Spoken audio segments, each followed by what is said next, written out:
So the first words that come to my mind are interesting, inspiring, and most importantly, I really liked the fact that I had the occasion to meet a lot of friends coming from all around the world, including people like Jill Einart and Phil Short and other amazing divers and explorers. So it was, of course, super nice to share my personal experience, but also to enjoy the amazing talks of the other presenters that were really top-notch, really nice. I would definitely recommend participating to this event to people who didn't do it before, be it in person or online, because the event is always also streamed and available at a distance, which is one of the things I really like about it, because it makes it available to the wider public. And the reason why I recommend attending or following the event is that Arlindo and all the organizers really do a lot of efforts in selecting good presenters that give always interesting and updated talks that are difficult to find elsewhere. So this is something I also really liked about last year's edition, that I travel a lot for work. So I go to a lot of conferences and I listen to many presentations, but the ones I had the pleasure to listen at diving talks were really new. So this is something important, I think, and really nice. Well, from a DOM perspective, I think the most important thing is that we have the occasion to be in contact with the local community in Portugal. Even though it's an international event, we always like to be in the country where some of our members are present.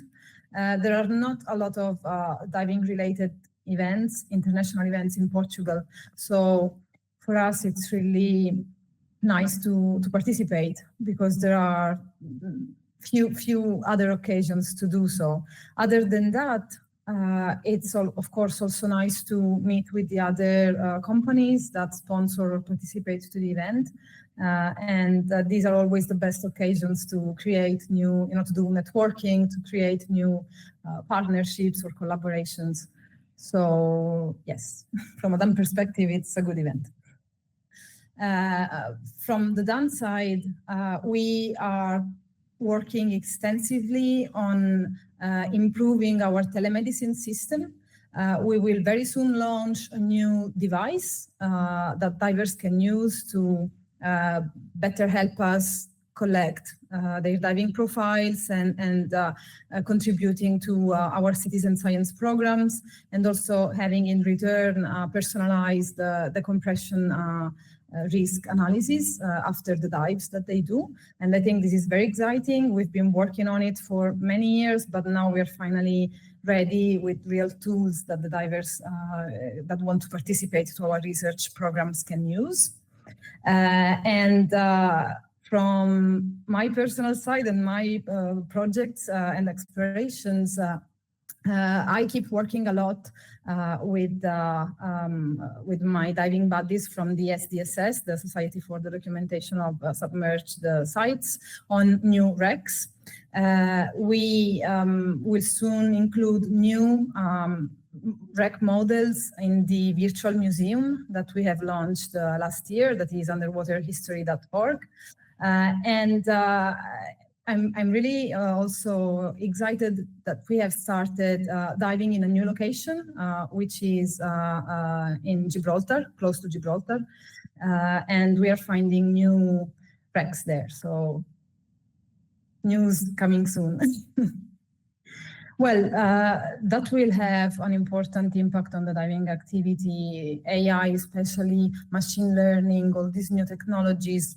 From our side, we are already using those technologies a lot to do all the data elaboration, because we collect a lot of data. Our database is made of hundreds of thousands of dives, real dives that need to be analyzed. So we already use a lot machine learning processes to put all this data together and create correlations between them.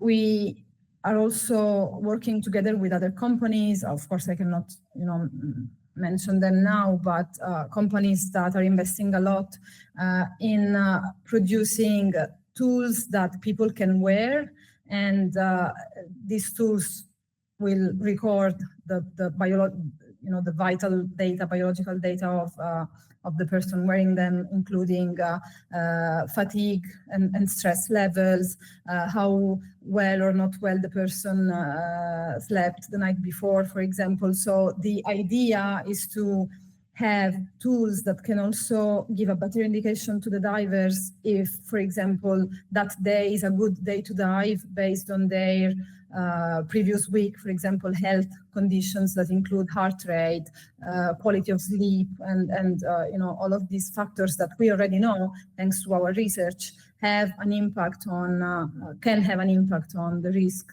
of diving, because you can do the same dive one day and have no issues at all, and do exactly the same dive on another day and maybe have DCI or some other minor symptoms. And we know now that individual stress factors, individual inflammation factors of the body, or simply how tired you are on that day can have an impact on the physiological responses of your body to the dive that you do. So it's really nice. So we are very open to collaborations, and this is something I really like about DAN, not only DAN Europe, but DAN in general as a global organization. There are many companies working on these, and the only way to give a better product to the end user is to collaborate. So